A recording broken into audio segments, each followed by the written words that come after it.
చంద్రబాబుని అధికారంలోకి తీసుకురావాలి అంటే ఎన్టీ రామారావు వెదవవ్వాలి. ఎన్టీ రామారావు ఒక అమ్మాయిల పెచ్చోడు, డ్రగ్స్ పిచ్చోడు అని ప్రచారం చేసుకొచ్చారు రామోజీరావు గారు. ఎందుకు? తన చెప్పు చేతల్లో పడుండే ఒక ముఖ్యమంత్రి కావాలి, తను ఎలా చెప్తే అట్లా వినే ఒక ముఖ్యమంత్రి కావాలి. ఎన్టీ రామారావు ఎదురు తిరిగాడు కాబట్టి ఆయన్ని తొక్కవతల పడేశారు. తన పత్రిక ద్వారా మొత్తం చంద్రబాబు వెనకాల వచ్చేటట్టు చేశారు. అది ఒక అహంకారాన్ని పెంచింది. ఆ అహంకారంలో నుంచి వచ్చినటువంటి పొగరు కొత్తగా నెక్స్ట్ చంద్రబాబుకి వ్యతిరేకంగా ఇంకెవ్వడూ గెలవకూడదన్నటువంటి కొత్త కాన్సెప్ట్ వచ్చింది. ఒక మాఫియా లీడర్గా మారిపోయాడు.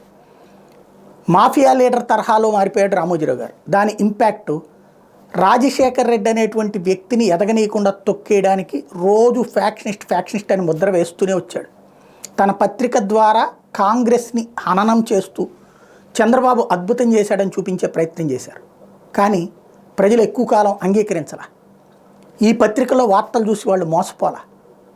2004లో ఓడగొట్టారు, 2009లో కూడా తెలుగుదేశాన్ని అధికారంలోకి రానీలా, 2 టర్మ్స్ ఓడగొట్టారు.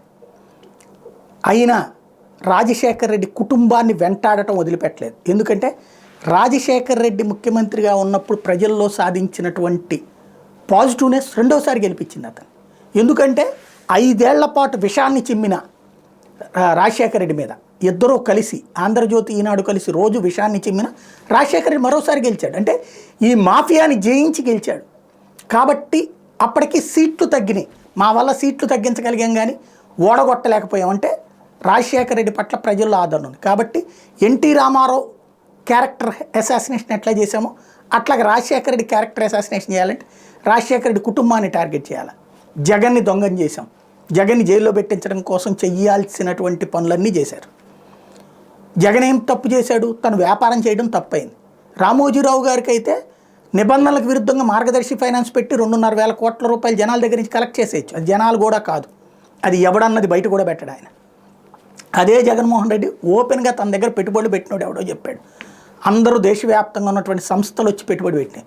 వాళ్ళు బెదిరిపోయి పెట్టారు లేదా అక్రమంగా సంపాదించి పెట్టారంటే చెప్పుచ్చు కొడతామన్నారు. అన్నటువంటి వాళ్ళని తీసుకెళ్ళి బొక్కలో తోయించారు. అంటే జగన్ కుటుంబాన్ని జైల్లో జగన్ని జైల్లో పెట్టించే ప్రయత్నం చేయడం, జగన్కి పెట్టుబడి పెట్టినందుకు వ్యాపారవేత్తల్ని జైల్లో పెట్టించే ప్రయత్నం చేయడం పెట్టించారు. మొత్తం ఒక విధ్వంసం సృష్టించే ప్రయత్నం చేశారు. అయినా నిలబడ్డాడు మొండోడిలాగా జగన్మోహన్ రెడ్డి. ఇప్పుడు ఆ జగన్మోహన్ రెడ్డిని గద్దె దించాలి. అతను గెలిచాడు కాబట్టి అతన్ని గద్దె దించాలి.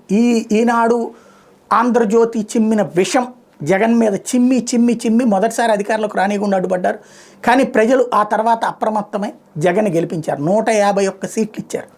కాబట్టి ఇప్పుడు ఆ జగన్ని గద్దె దించడం కోసం రోజు విష వృక్షాలని కింద తమ పత్రికలు మార్చేసి మొట్టమొదటిసారి ఈ స్థాయికి దిగజారిపోయి వార్తలు రాయడం ఈనాడు, ఆంధ్రజ్యోతి ఇప్పుడే నడుస్తోంది. ఇంతకుముందు రాసేవాళ్ళు బట్టలు కట్టుకుని, ఇప్పుడు బట్టలు ఇప్పుకుని వ్యభిచారాలతో కూడినటువంటి వార్తలు రాస్తున్నారు. ఇప్పుడు తాజాగా అభినవ అప్పుల అప్పారావులు అంటూ జగన్ కిను తర్వాత అతను బుగ్గన రాజేంద్రనాథ్ రెడ్డి గురించి రాశారు.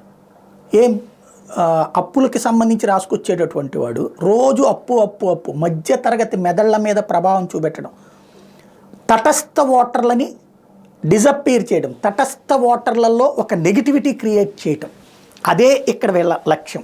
ఇందులో అసలు పాయింట్ ఏంటంటే వీళ్ళు పోనీ నిజాయితీతో రాశారు, జర్నలిజం స్ఫూర్తితో రాశారు అనుకుంటే ఏనాడన్నా తెలంగాణలో రాశారా? కేసీఆర్ 10 సంవత్సరాల్లో రేవంత్ రెడ్డి చెప్పింది ఏంటి? లక్షల కోట్ల అప్పులు పాలు చేసి అసెంబ్లీలో కూడా మాట్లాడుతోంది అదే కదా.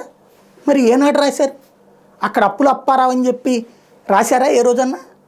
లేదా అప్పులతోనే నడిపిస్తున్నాడు ప్రభుత్వాన్ని ఏనాడన్నా రాశారా? ఎందుకు రాయరు? అంటే కేసీఆర్ అంటే వణుకు, నాగళ్లతో ఎక్కడ దున్నేస్తాడోనని. రేవంత్ అంటే అభిమానం, ఎందుకంటే చంద్రబాబు శిష్యుడు కాబట్టి తమ మాట వింటాడు కాబట్టి. జగన్ ఒక్కడే పడడు, ఎందుకంటే తమని లెక్క చేయడు కాబట్టి.